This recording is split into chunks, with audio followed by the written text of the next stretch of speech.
जैसा कि हमने लास्ट एपिसोड में देखा कि लुओ फेंग अपने ब्लड को प्योरीफाई कर रहा था, जिसकी वजह से उसे बहुत ही ज़्यादा पेन होने लग गया था। लेकिन बबाता तो उसे कहती है कि तुम इस पेन को झेल लो, उसके बाद तुम्हें काफ़ी सारी सक्सेस भी मिलेगी। जिसके बाद इस एपिसोड की स्टार्ट होती है एंड हम देखते हैं लुओ फेंग को, जो कि फ़िलहाल अब उस पेन से खुद को संभाल चुका होता है। एंड हम देखते हैं कि अब वो ब्रेक थ्रू करने की कोशिश कर रहा था, जहाँ पे हम देखते हैं कि उसने बहुत ही अच्छे से अपनी पावर को जमा कर लिया था। तभी उसका प्लैनेट लेवल धीरे धीरे करके ब्रेक होने लग जाता है। तभी हम देखते हैं कि यहाँ पे वो बॉल पूरे तरीके से टूट गया था एंड अब वो एक फायर से आइस बॉल के अंदर कन्वर्ट हो चुका था, जिसे देख के लुओ फेंग तो बहुत ही ज़्यादा इम्प्रेस हो चुका था, क्योंकि उसे ये उम्मीद नहीं इतनी जल्दी ये काम हो जाएगा। जिसके बाद लुओ फेंग उसी को चेक कर रहा था और कहता है कि अब मैं प्लैनेटरी लेवल 7 से लेवल 8 पे आ चुका हूँ, जो कि अपने आप में एक बहुत ही ज़्यादा अच्छी बात है।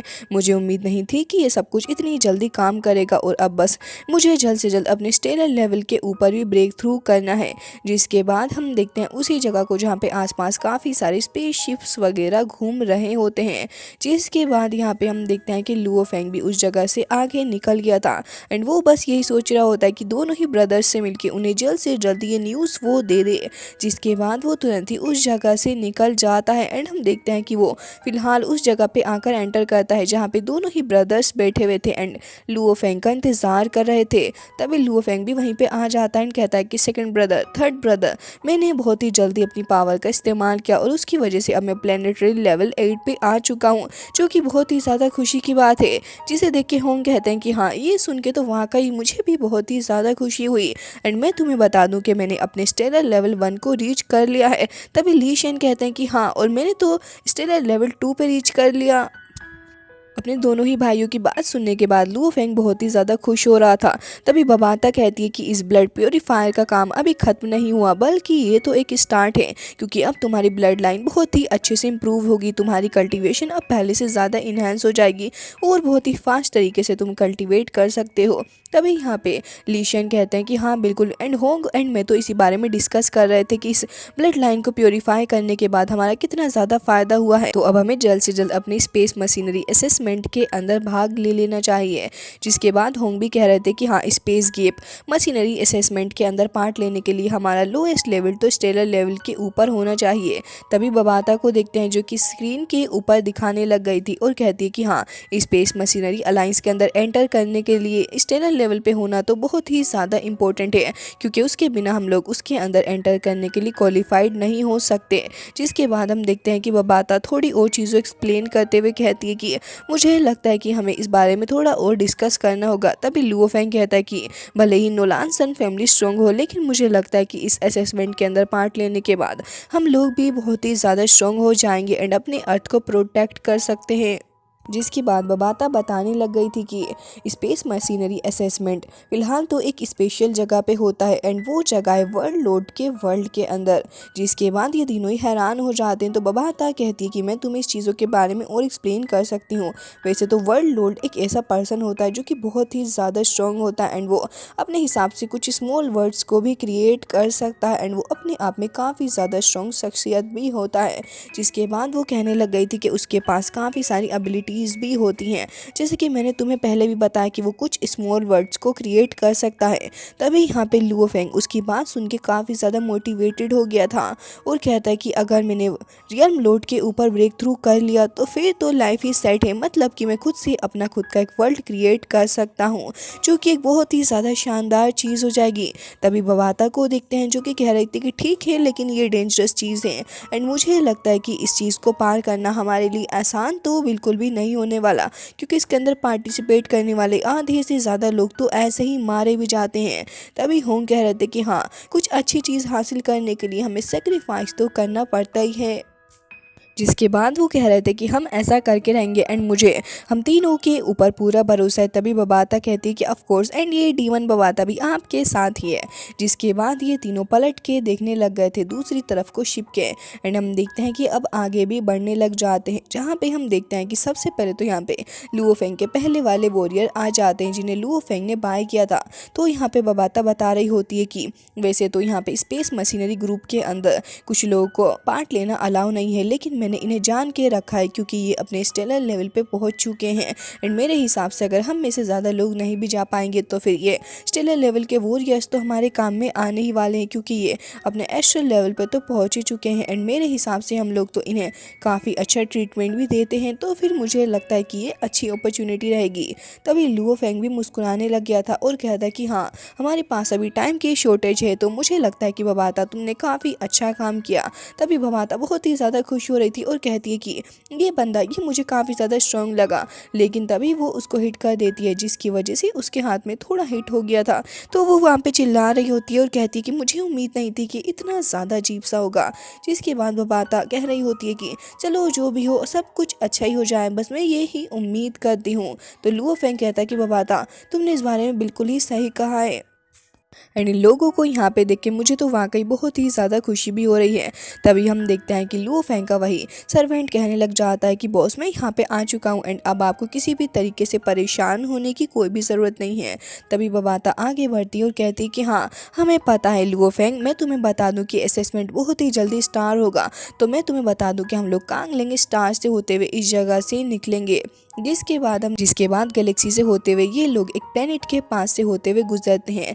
तभी यहाँ पे लुओ फेंग की नज़र उस प्लेनेट के ऊपर पड़ गई थी, जिसे देख के लुओ फेंग बहुत ही ज़्यादा इम्प्रेस हो गया था और कहता है कि कितना ज़्यादा प्यारा प्लेनेट है ये, बहुत ही ज़्यादा खूबसूरत। तभी हम देखते हैं कि इन लोगों का रास्ता भी उसी जगह से होते हुए जा रहा था। तभी लुओ फेंग की नज़र उस प्लेनेट पे काफ़ी करीब से पड़ती है और उसे देखने के बाद लुओ फेंग काफ़ी ज़्यादा मेस्मराइज हो गया था। जिसके बाद हम देखते हैं कि लोग अपने पाथ की तरफ को आगे बढ़ने लग जाते हैं, क्योंकि इन्हें जल्द से जल्द उस असेसमेंट के अंदर भाग जो लेना था। तभी हम देखते हैं कि फाइनली जाके अंदर की तरफ को एंटर करते हैं, जहाँ पे इनकी शिप आके उसी जगह पर रुक गई थी। तो फिर एक लड़की आती है इन लोगों को रिसीव करने के लिए एंड हम देखते हैं कि शिप ओपन हो गया था। जिसके बाद यहाँ पे वो लड़की कह रही होती है कि कांग लैंग स्टार के अंदर हम आप सभी का स्वागत करना चाहेंगे। वैसे आप सभी लोगों की इस अपीयरेंस को देख के मुझे लग रहा है कि आप सारे के सारे स्पेस के मशीनरी असेसमेंट के अंदर भाग लेने के लिए यहाँ पे आए हैं, तो फिर मेरे साथ चलिए। जिसके बाद हम देखते हैं कि लुओ फेंग एंड ग्रुप सारे के सारे आगे ही बढ़ने लग गए थे। जिसके बाद हम देखते हैं कि ऐसे पूरे का पूरा पाथ तय करते हुए ये लोग जल्द से जल्द बस उसी जगह पे पहुंचने चाहते थे जो कि फ़िलहाल उस लोड ने क्रिएट की है। वेल ये रास्ता काफ़ी ज़्यादा बड़ा था, जिसे पार करने में थोड़ा बहुत वक्त तो इन्हें लग ही रहा होता है, लेकिन फाइनली जाके विला के रेजिडेंस के अंदर एंटर कर चुके होते। इसके बाद वो लेडी बताने लग गई थी कि वैसे इस जगह को थंडर वर्ल्ड कहा जाता है, जिसे खुद लॉर्ड ऑफ थंडर ने क्रिएट किया है। ये जगह बहुत ही ज़्यादा प्रीशियस है अपने आप में एंड बहुत ही ज़्यादा अच्छी क्वालिटीज़ भी हैं इस जगह की।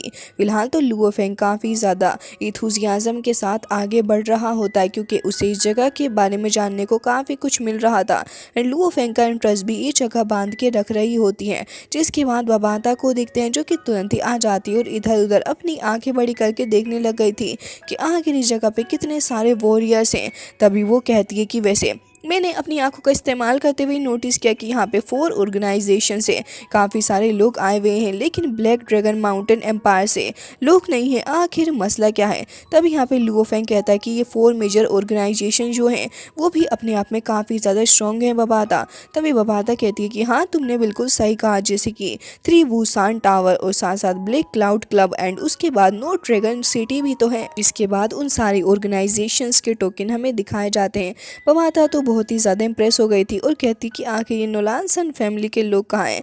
मैं तो सोच रही हूँ कि ये लोग बाईहुटार से बिलोंग करते हैं, लेकिन अभी तक कुछ समझ नहीं आ रहा कि आखिर इन लोगों का कुछ पता क्यों नहीं चल रहा है। जिसके बाद होंग कहते हैं कि छोड़ो भी इन सभी बातों को एंड फिर ये लोग ऐसे ही करते करते अपने रास्ते की तरफ को आगे बढ़ने लग गए थे। जिसके बाद हम देखते हैं कि रोड का सफ़र तय करते हुए ये लोग ऐसे ही आगे चल रहे होते हैं। तभी लुओ फेंग की नज़र पड़ जाती इधर उधर चल रहे लोगों के ऊपर। लुओ फेंग वाकई में काफ़ी ज़्यादा खुश लग रहा था एंड उस जगह पे एंटर करते हुए वो तुरंत ही अपने उसी आइडेंटिटी टोकन को निकाल लेता है, जो कि वापस से उसी जगह पे आ गया था एंड वहाँ पे आके इन सभी की आइडेंटिटी को वो एक बार फिर से रीचेक करके कंफर्म कर रहा था।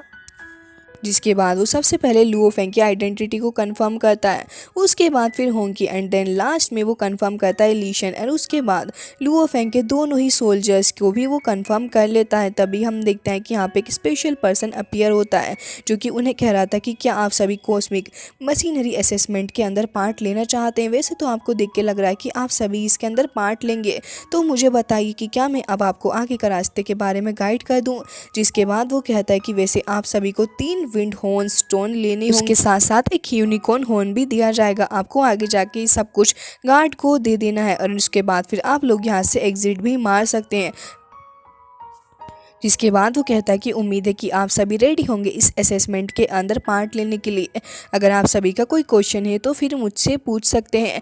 लेकिन वॉरियर में से कोई भी कोई क्वेश्चन नहीं पूछता। जिसके बाद वो पर्सन वहाँ से डिसअपियर हो जाता है एंड हम देखते हैं कि सारे के सारे उसी जगह के एंट्रेंस एरिया के ऊपर खड़े हुए थे जहाँ पे एक फॉर्मेशन एक्टिवेट हो जाती है। तो फिर हम लुओ फेंग को देखते हैं जो कि उसे देख के खुश भी था और एक्साइटेड भी। जिसके बाद ये सारे के सारे तुरंत ही उसी जगह की तरफ को बढ़ जाते हैं। और गाइस इसी के साथ ये एपिसोड हो जाता है एंड आई होप आपको अच्छा लगा होगा। मिलते हैं नेक्स्ट वीडियो में, तब तक के लिए bye bye, take care of yourself. और हाँ प्लीज़ चैनल को सब्सक्राइब ज़रूर से ही कर लेना एंड वीडियोस कैसे लग रहे हैं वो भी कमेंट करके बता दीजिएगा।